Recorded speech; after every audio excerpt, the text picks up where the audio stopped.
சகோதரிகளே, நபிமார்களே ரொம்ப கேஷுவலா அல்லாட்ட பேசினது ஒரு ஆள் தான், மூசா அலைஹிஸ்ஸலாம். எல்லாத்தையும் பேசுவாங்க. அது என்ன, சாப்பாடு வேணும்பாங்க, அது வேணும். ஒரு நாள் கேட்டாங்க, எல்லாம் எனக்கு ஒரு செய்தி தெரியணும், உலகத்திலேயே ரொம்ப உனக்கு பிடிச்சமான ஆள் யாரு? உலகத்திலே உனக்கு ரொம்ப பிடிச்சமான ஆள் யாரு? தஹஜ்ஜத் தொழுறாளா, 5 வேளை தொழுறாளா, ஊர் தலைவரா, ஊர் செக்ரட்டரியா, இல்ல இப்ப சேர்மனா தேர்ந்தெடுக்கப்பட்டிருக்க ஆள், அந்த ஆளுகளா, யார் தான் உனக்கு பிடிச்ச ஆள்? ஒரு ஆளை சொல்லணும். உடனே அல்லாஹ் சொன்னா, ஏன் இந்த கேள்வினா? இல்ல நான் தெரிஞ்சுக்கிறேனே, உனக்கு பிடிச்ச ஆளு. உனக்கு பிடிச்ச ஆளுங்கிறதுக்கு இங்க அடையாளம் என்ன? அவருக்கு தாடி இருக்குமா, தொப்பி இருக்குமா, என்னெல்லாம் இருக்கும்?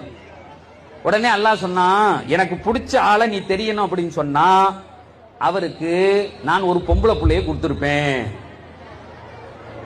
ஒரு பொம்பளை பிள்ளைய கொடுத்திருப்பேன். மூசா அலைஹிஸ்ஸலாமுக்கு சாக்கு. நம்ம கேட்டது வேற கேள்வி, இது அடையாள ரீதியான கேள்வி. அல்லாஹ் பதில் வேற சொல்றானே அப்படின்னு சொல்லிட்டு கொஞ்சம் யோசிச்சுட்டு சொன்னாங்க, சரி அதை விடு, பொம்பளை புள்ள கொடுக்கறத விடு.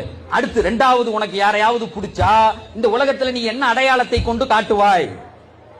உன்னை திரும்ப அல்லாஹ் சொன்னா, அவருக்கு இன்னொரு பொம்பளையை நான் கொடுப்பேன், இன்னொரு குழந்தையை, பெண் குழந்தையை தருவேன்.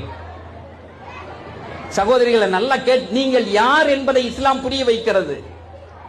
நீங்க உங்க தகப்பனாருடைய சந்தோஷம், உங்கள் வீட்டினுடைய அருள், நீங்கள் போன வீட்டிற்கும் பிறந்த வீட்டிற்கும் உங்களால் கிடைத்த பரக்கத்துக்கள் ஒன்று ரெண்டல்ல.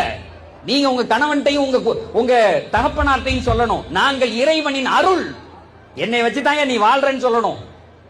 சரின்னு பார்த்தாங்க. சரி யா அல்லாஹ், இது என்ன சோதனையாவே போகுது, 1க்கு 2 பொண்ணு கொடுப்பேன். சரி விடு, இப்ப அதை பத்தி பேச்சு இல்ல. 3வது ஒருத்தரை பிடிச்சிருச்சுன்னா என்ன செய்வேன்?